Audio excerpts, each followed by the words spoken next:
It was the year 2037. People on Earth were no longer just looking up at the stars. They were living, working, and even fighting beyond them. Space was not the empty, peaceful place people once imagined. Now it was a place full of tension, hidden weapons, secret missions, and quiet enemies.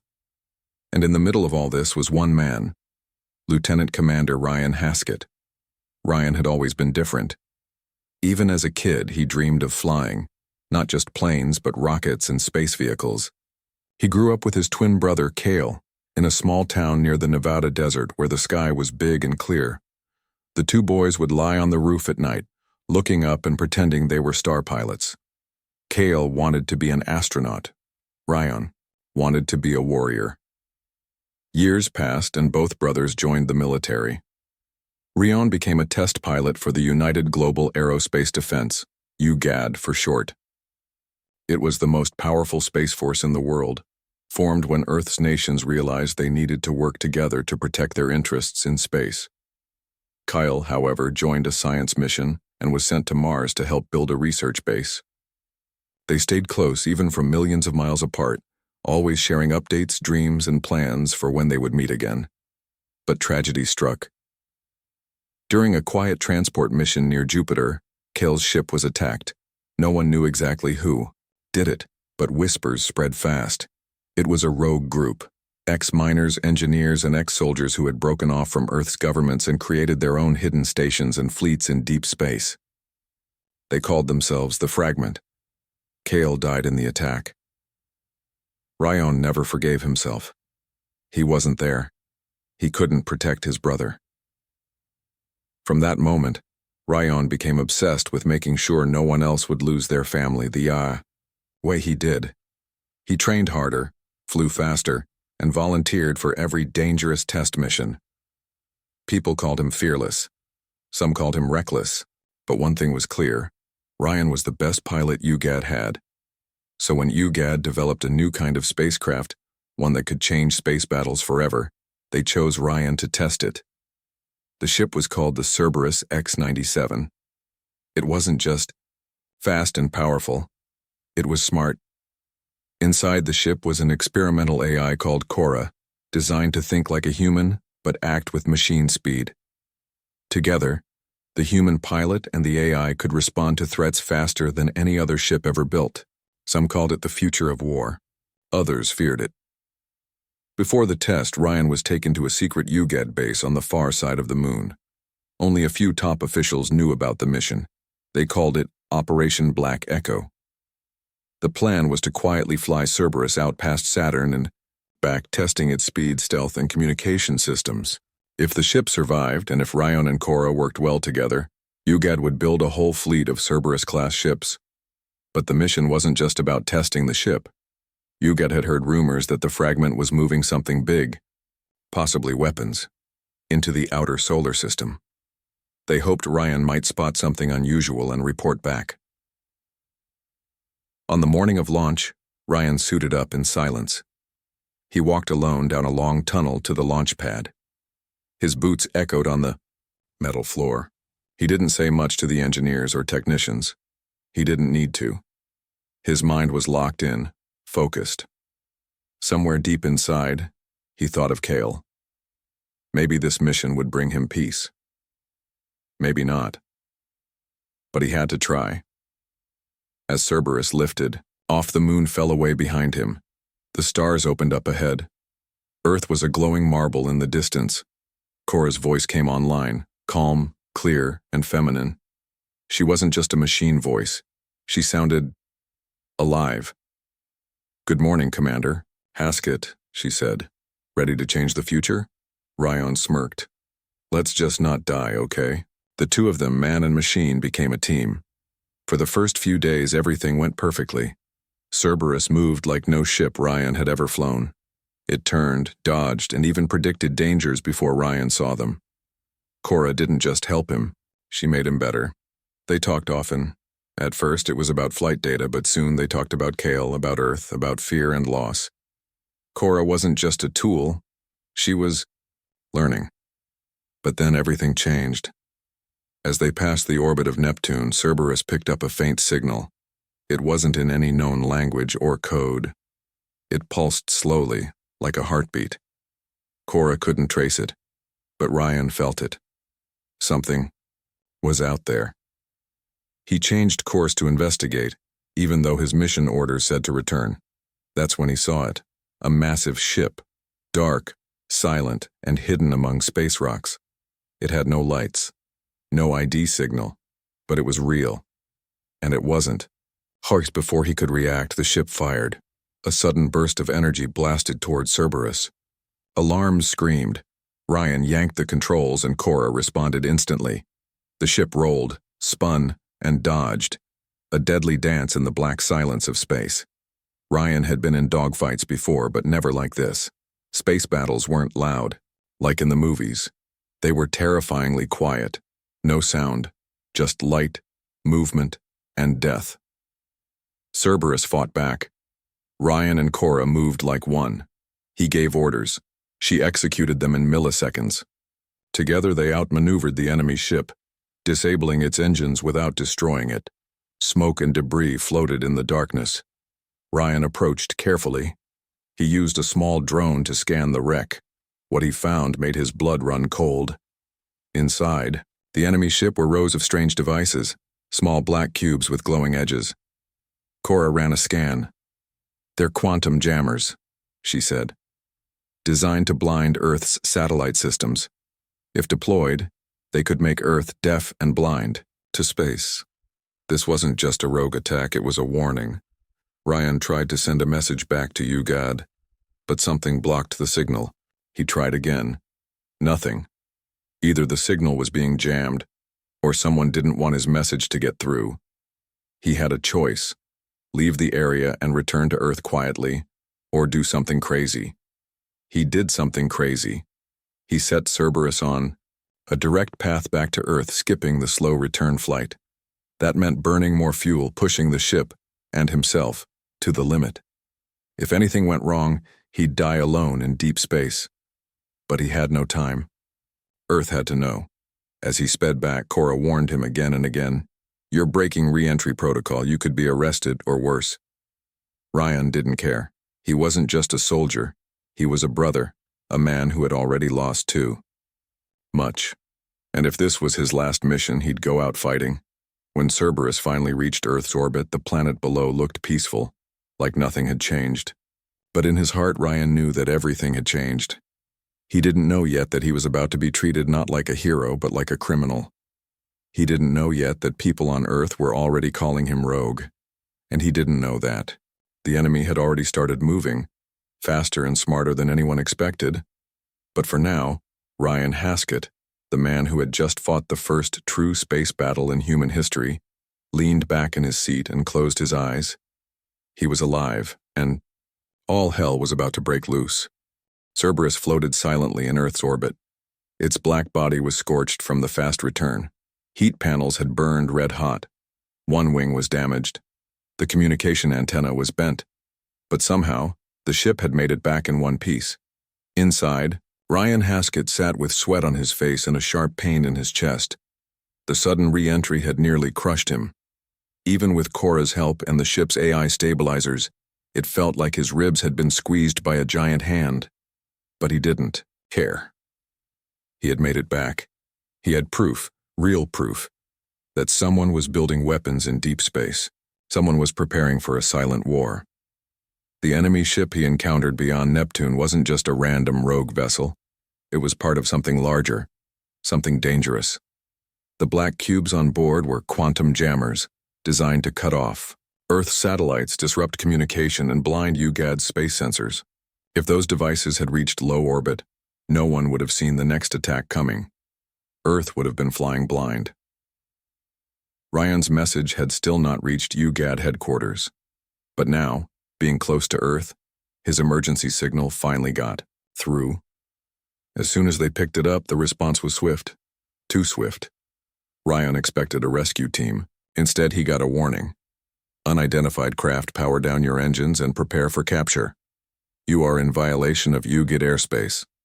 Capture? He blinked. This is Commander Ryan Haskett of UGAD. I just completed Operation Black Echo. Have critical intel. Repeat, power down your ship or you will be engaged. Cora looked at him, her digital voice calm but tense. They think you've gone rogue. Protocol states unauthorized return from a Black-class mission is treated as a threat. How can I be a threat? I just saved Earth. But it was too late. 4 UGAD security drones surrounded Cerberus. They had no pilots, just cold AI brains. They locked onto the damaged ship, fired magnetic clamps, and pulled Cerberus toward a secure hangar below the orbital platform. Ryan didn't resist. He wanted to talk to someone, anyone who would listen. As the hangar doors shut behind him and the ship was dragged inside, Ryan saw armed guards waiting outside the airlock. They looked serious, like they were meeting an enemy. Within minutes, the cockpit was forced open. Soldiers in dark armor grabbed Ryan, pulled him from the seat, and pushed him down the metal hallway. Cora, now disconnected from the main systems, was silent. Ryan shouted, "Listen to me. There's a weapon. It's real. I saw it." The fragment. A soldier hit him in the stomach with the end of his rifle. Quiet. They took him to a small metal room with no windows, bright lights, cold air, a camera in the corner. A woman, in a gray uniform, walked in with a digital tablet. She had short black hair, sharp eyes, and a voice like ice. "Commander Ryan Haskett," she said. "You are under investigation for unauthorized use of UGAD property, violation of mission protocol, and possible theft of classified technology." "What?" Ryan could barely believe what he was hearing. "I followed the mission until I found something that was a threat. I had no choice but to return. You have to believe me." She didn't blink. "Where is the Cerberus flight data?" "It's in the ship. Cora has all of it." "Ask her." She frowned. "Cora was shut down the moment you landed. Her memory drive has been isolated. We'll review it, if it hasn't been tampered with." Ryan stood up, angry now.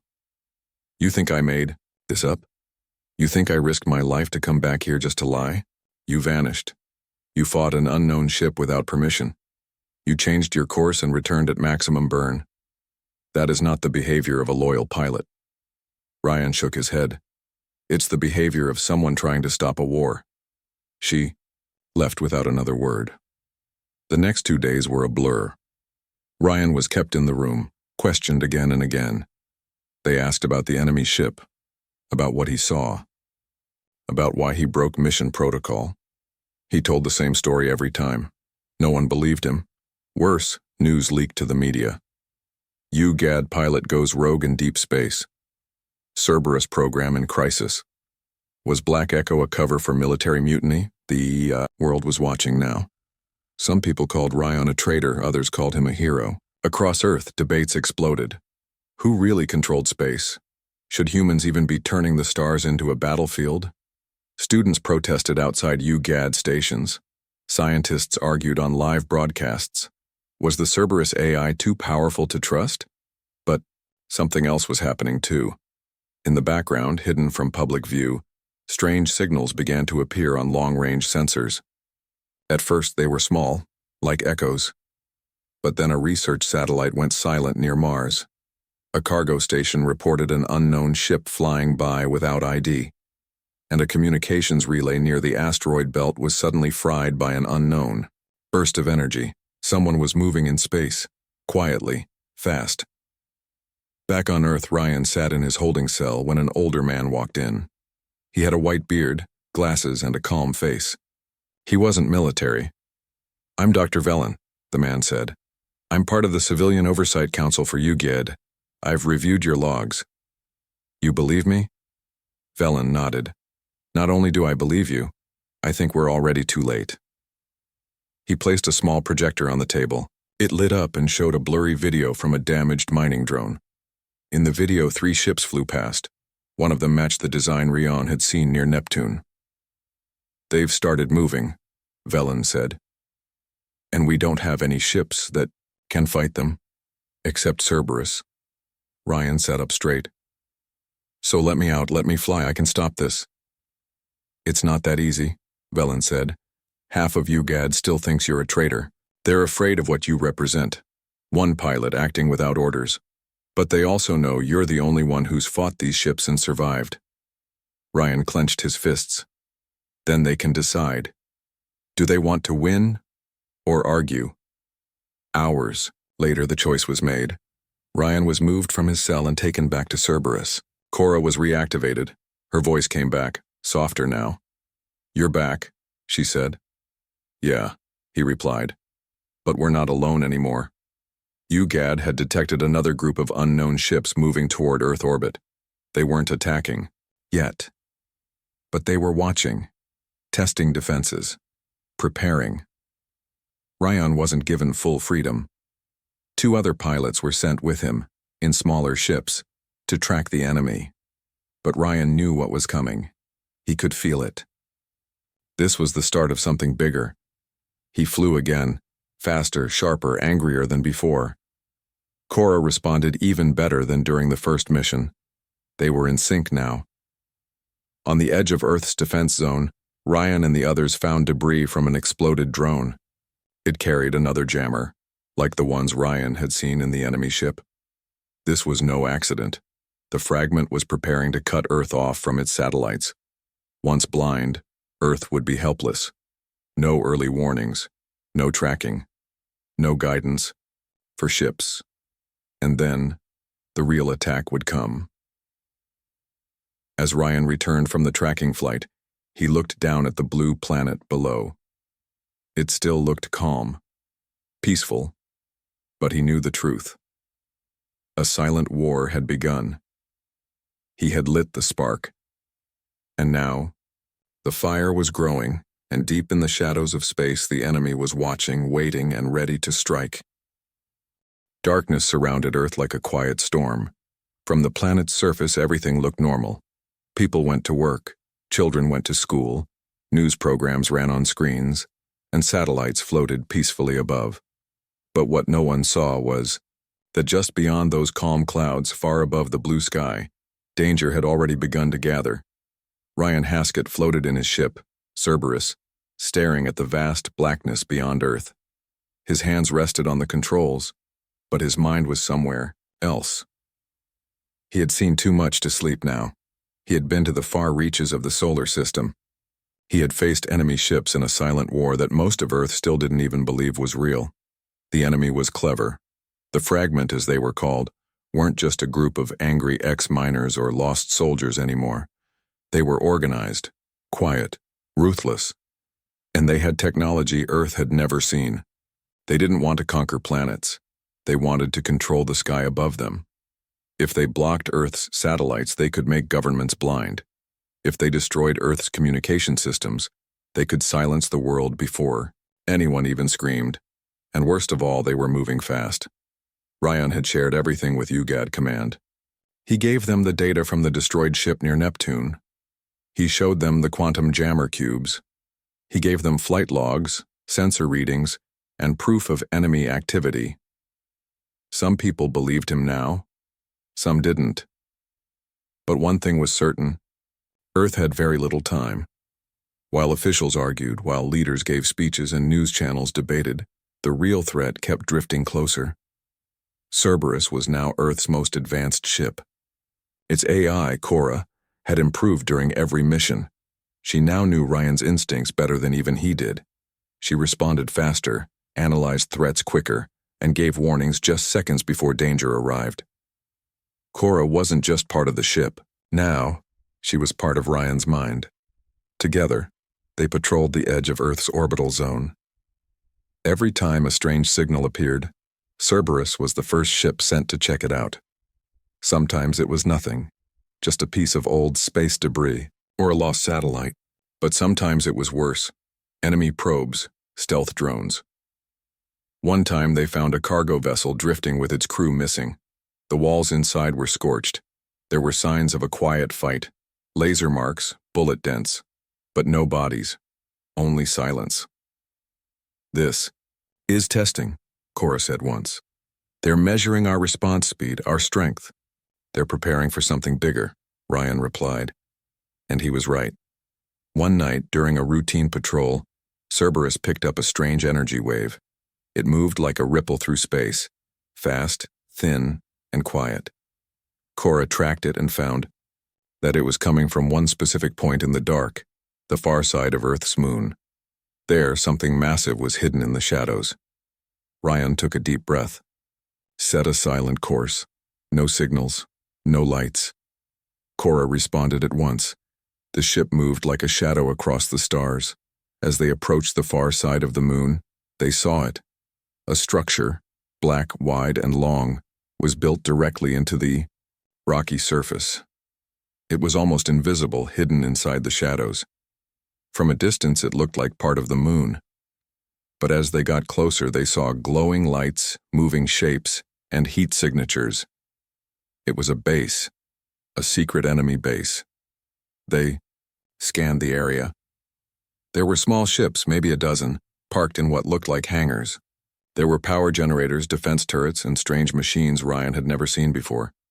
At the center of it all was a massive antenna, pointed toward deep space. "What is it?" Ryan asked. Cora replied, "It's a relay station. It's sending a signal, not to Earth, to something further away. To their fleet? Or to something else?" Ryan stared in disbelief. "They're not just preparing for war. They're calling for reinforcements." Before he could act, an alert flashed on his screen. Incoming fire. A hidden turret on the surface had spotted them. Red light streaked toward Cerberus. "Evasive maneuvers," Ryan shouted. Cerberus rolled to the side just in time. The beam missed, by inches. Another blast came, and Cora pulled the ship into a dive. Dust from the moon's surface kicked up behind them. "We've been made," Cora warned. "We can't leave without the data," Ryan snapped. "We don't have time. We'll make time." Ryan swung the ship around and aimed the scanner at the base. He opened a secure line to UGAD. "This is Cerberus. Enemy base confirmed, coordinates locked, sending data now." Another beam clipped their wing, alarms flashed. The ship shook. Cora hissed, "Hull damage on port side." "Just give me 60 more seconds," Ryan gritted his teeth. They got it. The data finished uploading, and Cerberus blasted into open space. The enemy turrets tried to follow, but the ship was too fast. Back on Earth, panic exploded. The moon had always been a peaceful place, just a location for science stations and a few mining teams. But now, everyone realized that it had been hiding something deadly. News reports called it the lunar threat. Some people refused to believe it. Others demanded action. UGAD leadership finally gave the order: destroy the base. They sent 3 battleships, 2 squadrons of drone fighters, and Cerberus to lead the attack. But Rion knew something was wrong. "This is too easy," he told Cora. "They wanted us to find that base." "What do you mean?" "If I was the enemy and I had a hidden station, I'd hide it better. I'd protect it better. Unless it was bait," Cora finished. They were right. As soon as UGAD's fleet approached the moon, a new signal appeared behind them. Ships. Dozens of them. They weren't coming from the base. They were coming from deep space. A real fleet. The fragment had waited until Earth committed its best ships to one attack, and then they attacked from behind. "Ambush," someone screamed over the comms. Suddenly, the quiet black space exploded with light and fire. Lasers, missiles, drones. UGAD's ships turned to fight, but they were already too close to the moon to move quickly. The enemy fleet came in hard and fast. They weren't better in numbers, but they were smarter. Cora shouted, "They're targeting the communication lines." Within seconds, UGAD's ships couldn't talk to each other. Orders stopped. Pilots flew blind. Some ships crashed into each other. Ryan broke formation and turned Cerberus toward the attackers. He dodged between enemy drones, fired precision shots, and led the remaining friendly ships into better positions. He was everywhere, one ship in the middle of chaos, moving like a ghost. Cora moved with him. Every time he made a turn, she gave him options. Every time he fired, she predicted the result. They were like one creature, and then they saw it. At the center of the enemy fleet was a larger ship. It wasn't fighting, it was glowing. "What is that?" Ryan asked. Cora scanned it. "It's not a warship. It's a signal carrier. It's the control hub for the jammers. If we destroy that, we get our comms back. Yes, Ryan didn't hesitate. He burned the engines and dove toward it.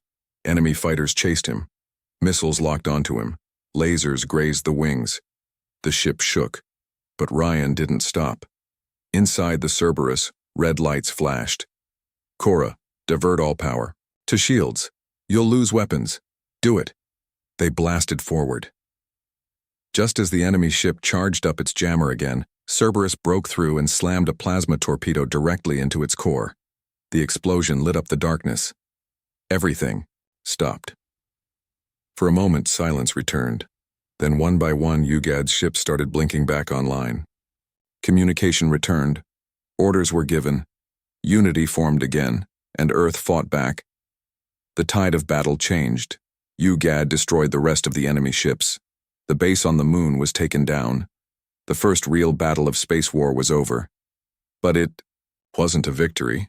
It was only the beginning. Back in orbit, Rian looked out the window. The stars were still there. Cold.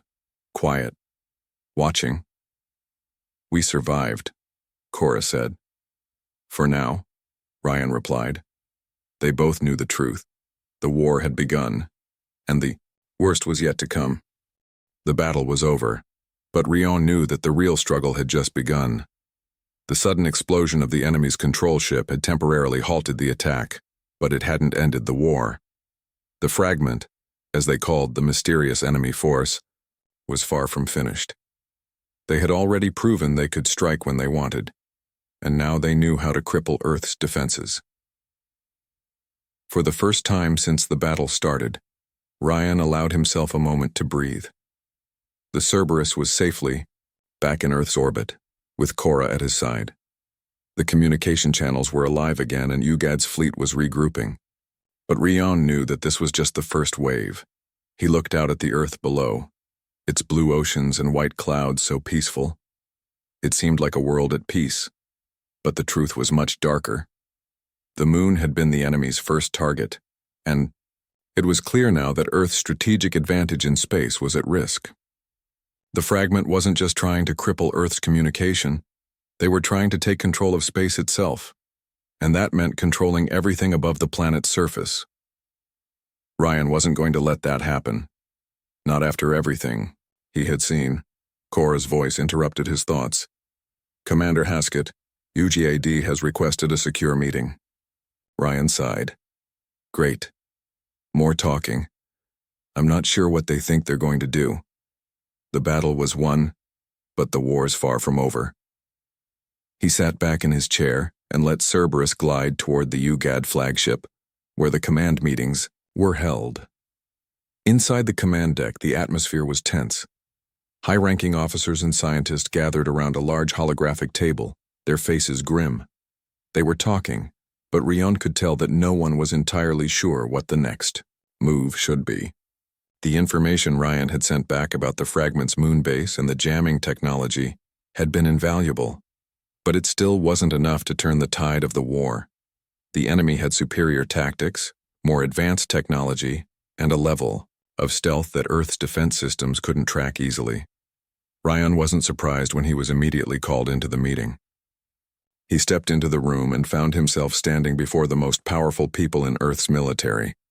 UGAD's general, Dr. Vellon, the civilian scientist who had been helping him, stood at one end of the table, and next to him was Admiral Naylor, a gruff, no-nonsense officer who had never been a fan of Ryan's unorthodox methods. Commander Haskett, General Vellon greeted him. Your actions in the field have been invaluable. We've studied the data you brought back, and we now understand the true scope of the threat. But we still don't know how to stop it. Admiral Naylor cut in. We've been playing catch-up the entire time, and now the fragment knows how we fight. They'll be waiting for us next time. Ryan nodded. That's exactly why we need to move faster. We can't wait for them to hit us again. We have to go on the offensive. We have to hit them where it hurts. Offensive? Admiral Naylor scoffed. You think we can just attack them? We don't even know where their main base is. We don't know who's behind the fragment. They've been hiding in the shadows this whole time. General Vellon looked at Ryan. He's right. The fragment has been using stealth and advanced jamming systems. Our satellites can't even track their ships properly. They're too fast and too quiet. We've lost a lot of ships already, and it's not just about firepower. We're outclassed. Ryan didn't flinch. But that's the thing. The fragment has technology we don't fully understand, but we've got something they don't have: human ingenuity. We can adapt, we can learn from them. But we can't wait for the next attack. They're building something, a weapon, a ship, and if we don't act now, we'll lose everything. A tense silence filled the room. Ryan could see that General Velen was deep in thought. Dr. Velen wasn't a soldier, but he understood the science of warfare. He understood what kind of enemy they were facing. I agree, Dr. Velen said, breaking the silence. We need to find out what the fragment is building. We know they're working on advanced ships, but they're also developing jamming technology. That could be used against us in ways we can't even predict. Ryan's eyes lit up. Exactly. They don't just want to fight us, they want to disable us, they want to make us blind. And if we can't see them, we'll never know where they strike next. Admiral Naylor leaned forward. So what's your plan? You want to go out there again? We've already lost enough ships, and now you're suggesting we send more to the wolves? Ryan wasn't bothered by Naylor's skepticism. He had expected this kind of reaction. He knew that taking the fight to the fragment wasn't going to be easy, but it was the only option. I'm not suggesting we send anyone out blindly, Ryan said calmly. What I'm suggesting is that we take the fight to the heart of their operation. We track their movements. We infiltrate their ships and gather intel. But we do it quietly. We do it smart. We need to get inside their systems. We need to find their base of operations. And how exactly do you plan on doing that? Admiral Naylor asked. Ryan smiled, a spark of determination in his eyes. I've been thinking about it for a while. There's a way to get past their jamming systems. If we use a smaller ship, something they won't detect as easily, we can slip past their lines. We find their main base and we gather the intelligence we need, and this time we won't be caught off guard. The room was silent again, but this time it wasn't because they were unsure. It was because they were thinking. Ryan had a point. The fragment had been using jamming technology to keep Earth from tracking them, but if they used a smaller, more agile ship, they could potentially slip past the jamming without being detected. After a long pause, General Velen nodded. I think it's worth a shot. If we can gather intelligence on their operations, we'll have the upper hand next time. Admiral Naylor still wasn't convinced. This plan is risky. You're asking for another team to fly blind and get in the heart of enemy territory. We've already lost too much. What if you don't come back? Ryan's response was simple. If we don't take risks, we won't survive. This is our best chance to turn the tide. The tension in the room slowly started to ease, and General Velen turned to one of his officers. Prepare a small squadron.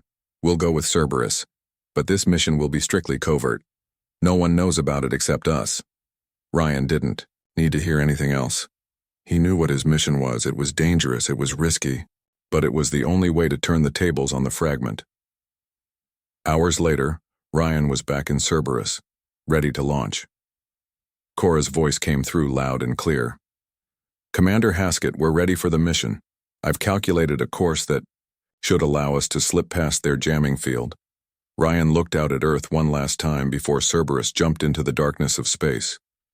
The mission ahead of him would take him deep into enemy territory, past their jamming systems, and into the heart of the fragment's operations. If they were successful, they might be able to end the war before it truly began. The problem was, Ryan didn't know if he would ever come back. But there was no turning back now. The war was on, and the next move was his. Ryan sat quietly in the cockpit of Cerberus, his eyes fixed on the stars outside. The cold silence of space was a familiar companion, but this time, it felt different. There was an ominous tension in the air, and the weight of the mission ahead pressed down on him. He had never been this far into enemy territory before, not this deep, and the thought of what lay ahead made his gut tighten. But there was no going back now. The fragment's forces were growing stronger, and if they didn't find their base, the war would be lost before it had even truly started. Cora's voice cut through the silence. Commander, We are approaching the outer limits of their jamming field. I'm optimizing the sensors. This is it. We'll be flying blind once we cross the line. Rian nodded. He could feel the tension in the ship, too. Keep me updated, Cora. We can't afford any surprises. He leaned back in his chair, trying to calm his racing thoughts. The jamming technology the fragment used was incredibly sophisticated. It interfered with communications, making it almost impossible for ships to talk to each other or even track movements. For Earth's fleet, that was a huge disadvantage, and Ryan knew that getting past it was their best shot at finding the fragment's base. As Cerberus sailed closer to the edge of the jamming field, the faint hum of the ship's engines became the only sound that filled the cockpit. They were moving quickly but cautiously, trying to avoid detection. Ryan's eyes darted to the monitor, where Cora was working tirelessly, keeping track of everything, adjusting the ship's systems to avoid detection, crossing the boundary in 3, 2, 1, Cora said, her voice calm and measured, though Ryan could hear a faint undercurrent of tension. A strange sensation washed over him as the ship passed through the invisible line marking the edge of the jamming zone. The quiet hum of the engine seemed to grow louder in the silence. The stars outside looked no different, but Ryan knew things had changed. They were now on their own. Cerberus was completely alone in the dark, without the safety of communication or backup. For the next few minutes, nothing happened. Ryan held his breath, every nerve in his body alert, but the stillness of space seemed to stretch on endlessly. The usual rush of adrenaline didn't come. Instead, he felt strangely calm, like his mind was clearing, focusing on the task at hand. Then, without warning, an alert flashed on the screen. Cora's voice came through, more urgent this time. "Commander, we're being targeted. A fleet of ships just dropped out of stealth mode. They've locked onto our position." Ryan's heart skipped a beat.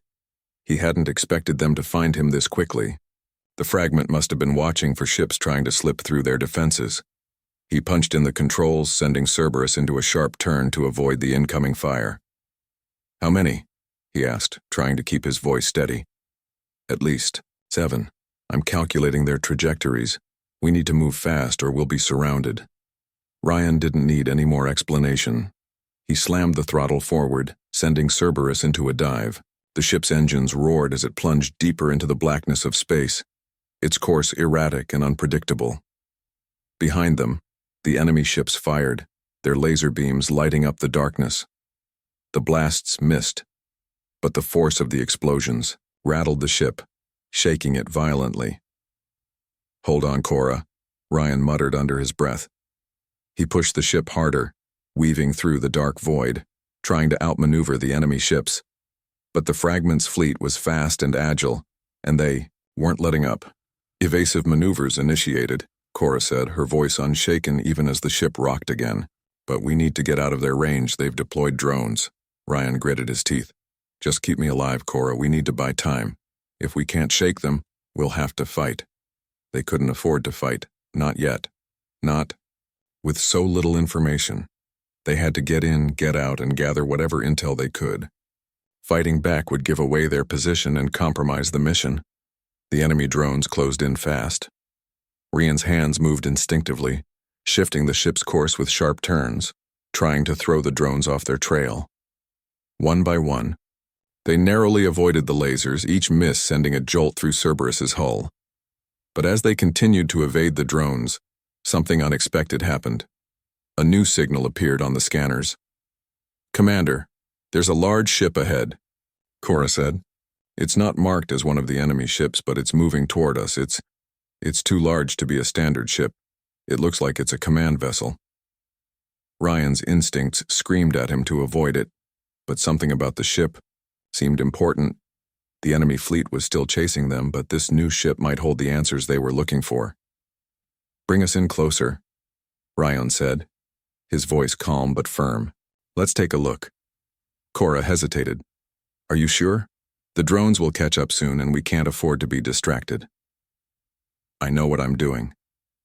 "Trust me," Ryan said, tightening his grip on the controls. Cerberus moved toward the larger ship, its engines roaring as they cut through the darkness. The enemy drones followed them, but the distance between them began to widen as they approached the mysterious ship. The closer they got, the more Ryan could make out the shape of the massive vessel. It was sleek, almost organic-looking, with jagged edges and strange patterns running across its surface. The ship had an eerie quality, like it didn't belong in the universe they knew. The closer they got, the more Ryan felt a sense of unease creeping up his spine. Suddenly, the ship's docking bay doors began to open. "What's happening?" Ryan asked, a sense of dread settling in his chest. Cora's voice was tense. "Commander, they've detected us. The ship is opening its bay doors. It's a trap." Before Ryan could react, a beam of light shot out from the bay, locking onto Cerberus. The ship jerked forward, as if being pulled into the docking bay against its will. "Hang on!" Ryan shouted as Cerberus was drawn into the ship's hold. World outside turned to darkness as Cerberus was pulled deeper into the unknown. The enemy drones continued to circle, but they were no longer a threat. The massive ship had taken over, trapping Cerberus inside its bay. The ship's engines hummed to a stop, and a thick silence filled the cockpit. For a moment, everything was still. Ryan's heart raced as he assessed the situation. They were inside enemy territory now, and the only way out was to find out what the ship was, what it contained, and how it could help them win the war. Cora's voice broke through the silence. "Commander, we've been locked in. The ship is sealing the docking doors. If we're going to escape, we need to act fast." Ryan stood up, his mind racing. "We're not escaping yet. We're going to find out what's inside this ship, and we're going to use it to get the edge we need." "Are you sure about this?" Cora asked, a note of concern in her voice.